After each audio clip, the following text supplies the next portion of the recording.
Buen día, traders. Habla Nino Di Russo. Hoy es miércoles 8 de marzo del 2023. Son las 5:24 AM en Arizona, 9:24 en Buenos Aires. Vamos a comenzar el briefing de hoy analizando el cierre de mercados en el día de ayer, en el que la volatilidad subió mucho, el 5,27%. Y bueno, después de alguna manera lo que veníamos diciendo, que se encuentra en un piso la volatilidad que anda en el orden de 18, que es demasiado alta para ser normal y demasiado baja y complaciente para el estatus actual de la economía. De alguna manera, fíjense que el histograma se puso positivo y, como era de esperar, la suba de la volatilidad, que implica el aumento de cobertura por parte de los operadores, implicó una caída de los mercados 1,53. Y fíjense que también este patrón que ocurrió lo habíamos denunciado el día anterior y decíamos que lo peor que podía pasar después de un shooting star es una vela de caída, y este patrón es un evening star. Y un evening star es un patrón de caída, así que no sería raro que se rompa definitivamente la SMA de 50. Fíjense que el mercado paró en esta línea de soporte que tiene mucho precio-volumen y corresponde a la SMA de 50. ¿Por qué ocurrió esto? El presidente Powell de la Reserva Federal compareció ayer y de alguna manera dijo que la Reserva Federal podía continuar subiendo agresivamente la tasa de interés. Eso fue interpretado como que el próximo toque, que va a ser en breve, digamos en 2 semanas aproximadamente, va a corresponder a por lo menos medio punto en lugar de 0,25, y el mercado, que venía descontando el 0,25, le resultó esto un baldazo de agua fría. Hoy se vuelve a presentar al presidente de la Reserva Federal. Vamos a ver qué decisión finalmente toma o qué es lo que vuelve a comentar. Cada vez que habla el presidente de la Reserva Federal, el mercado, como es de esperar, se sacude. Fíjense que el Nasdaq, que cayó el 1,23%, siguió la misma trayectoria, un evening star de manual. Y este no es un buen patrón, este es un patrón de caída fuerte, así que mucho cuidado. Se vio el cruce prácticamente de la SMA de 50 a la de 200, que esto es un golden cross. De todas maneras, fíjense que en el caso de un pullback, lo más probable es que se sostenga en la SMA de 200, que es donde existe mucho soporte de precio-volumen. En lo que se refiere a la evolución del resto de los mercados, comenzando con las industriales, el Dow Jones, muy evidente el Evening Star. Acá se ve con muchísima claridad el doji y un velón de caída impresionante que cayó el 1,74%. En el caso del Dow Jones, prácticamente no hay soporte hasta la SMA de 200, así que ya veremos qué es lo que va a ocurrir. En el caso del Russell 2000, la evolución fue similar, con una caída del 1,16%, y este prácticamente ya se sostuvo sobre la SMA de 50. De todas maneras, fíjense ustedes que el put-call ratio en el día de ayer se ubicó en un valor del orden de los 0,87, que significa que hay mucho más calls que puts tradeados en el mercado. Significa que probablemente esta corrección que hizo el mercado ayer, fue del tipo baldazo de agua fría, de alguna manera no sea de impacto de muy largo plazo. En lo que se refiere a la evolución de los bonos, a 10 años, fíjese que el rendimiento cayó un 0,20, y eso es bueno. Yo lo que quiero ver es que este rendimiento caiga, porque obviamente la Reserva Federal mira este número todos los días y lógicamente la tasa de interés tiene que estar arriba de este número. Si no, de alguna manera lo viene corriendo desde abajo y nunca lo va a controlar. Por eso es bueno que este número comience a caer. Si observamos el rendimiento de los bonos de 5 con 30 años, fíjense que sigue siendo negativo, y esto sigue siendo un serio problema, que esto señaliza o baliza problemas en la economía futuro de Estados Unidos. El petróleo en el día de ayer cayó también un 3,75%, un baldazo de agua fría fue la reacción del mercado. En el caso del gas natural, la evolución fue del 1,39 positivo. Fíjense que de alguna manera reaccionando ante este precio en donde existe abundante volumen.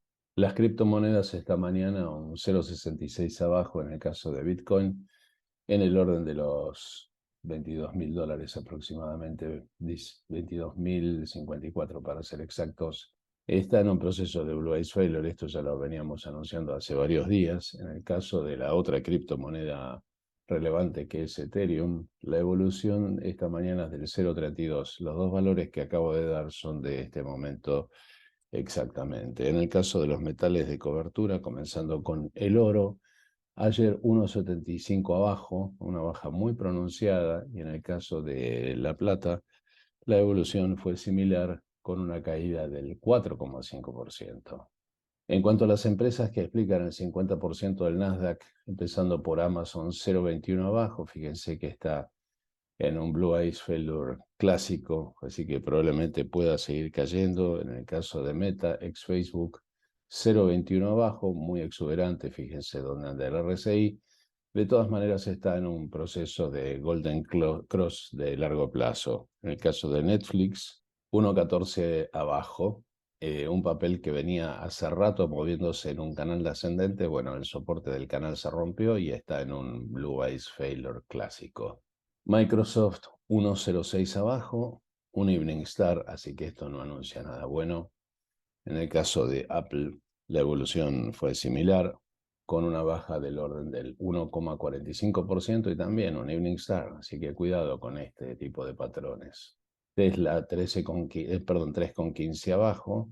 El resto de los autos eléctricos del sector, comenzando con Lucid, fue del 5,78% abajo y también está en un Blue Ice Failure que diríamos clásico. En el caso de NIO, la evolución fue del 3,65% abajo. Vamos a ver ahora qué es lo que está pasando con los mercados argentinos. Grupo Galicia con un 2,84% abajo, movimiento lateral, está por testear la SMA de 50. En el caso de YPF, la evolución es del 7,16% abajo. Fíjense también un movimiento lateral sin mucho destino. El unicornio argentino más importante, Mercado Libre, con una evolución del 0,69% alcista. Fíjense que vuelve a estar muy exuberante, con el RSI de 70, con lo cual no sería raro que se produzca un pullback en breve. Vamos a ver ahora qué es lo que está pasando con la volatilidad esta mañana. Los futuros 0,5 arriba, esto no es bueno.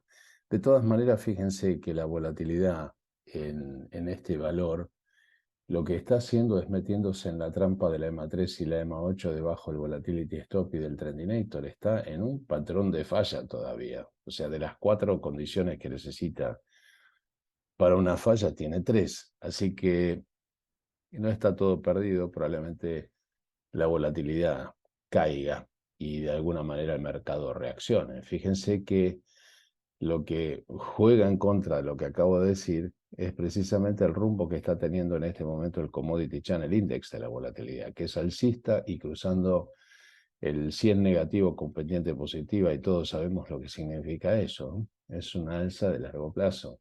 El DPO todavía está con su tendencia declinante y el mercado se desmoronó en general y se ubicó prácticamente el T21-22 de vuelta en una zona de sobreventa como para poder iniciar alguna suerte de relief rally en algún momento. En lo que se refiere al Nasdaq esta mañana, 2 puntos arriba. De todas maneras, fíjense que se ve claramente en los mercados de futuro también, no solo un patrón de caída, sino también se ve el Evening Star, el RSI estocástico en pendiente negativa. En la semana todavía no completó el ciclo, pero puede estar muy cerca de controlarlo y finalizarlo, con lo cual lo que sigue es una recuperación. Así que no estaría muy lejos un relief rally. En lo que se refiere al resto de los mercados de futuros, compensando con el Mike Ecosierra, que es el futuro del Standard & Poor's, en este caso el microfuturo 0,25 arriba, fíjense que también se ha visto un Evening Star como patrón. El RSI Stochastic está fuertemente negativo y el RSI Stochastic de la semana a punto de completar su ciclo de caída. Así que veremos cuán lejos puede estar un relief rally. En lo que se refiere al resto de los mercados de futuros, comenzando con el Russell 2000, 2 puntos arriba, pero bueno, claramente también hizo un patrón de caída, como lo veníamos mencionando. El RSI Stochastic del día está muy cerca de iniciar su ciclo de cero, y en la semana ya también lo está completando, con lo cual De todos los mercados, yo diría que es el primero que probablemente podría reaccionar en forma alcista. En lo que se refiere al Dow Jones, unos 6 puntos abajo, y fíjense que también está en un patrón de caída clásico, dio un Evening Star, con lo cual no sería raro de observar alguna suerte de pullback todavía más importante. Fíjense que tenemos una squeeze semanal, el RSI Stochastic de la semana iniciando un nuevo ciclo, pero el del día todavía no terminó la caída, así que probablemente al mercado le quede un par de días de ciclo correctivo todavía. En cuanto a los earnings para el día de hoy, tenemos algunas líneas aéreas extranjeras, como es el caso, por ejemplo, de Gol, y después tenemos algunas empresas como Asana o Mongo, pero no son, digamos, de la estructura de las que mencionamos del Nasdaq, como para considerarlas un market mover, sino simplemente denuncian más que nada una tendencia. En lo que se refiere a el día de mañana, bueno, tenemos indumentaria como Gap, tenemos DocuSign de la industria de la tecnología, Ulta, una suerte de department store de cosméticos, y básicamente teníamos también a Oracle de la industria de la tecnología y no mucho más. En lo que se refiere al viernes también algo menos, de las más relevantes tenemos la fábrica de aviones brasileras Embraer.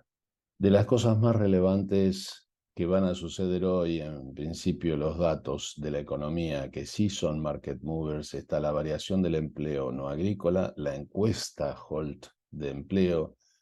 Vuelve a hablar el presidente de la Reserva Federal, o sea que otra vez podemos llegar a tener turbulencia con las palabras de este funcionario, los inventarios de petróleo y la publicación del libro Beige, en donde se explica la evolución económica de los 12 distritos que integran la Reserva Federal. El día jueves viene el subsidio al desempleo, como es tradicional. La Reserva Federal está mirando esto y lo que quiere es ver que aumente este número. Y finalmente el día viernes vamos a ver el desempleo de la nómina no agrícola. Esto es todo por hoy, gracias por su atención, los espero mañana en este mismo canal.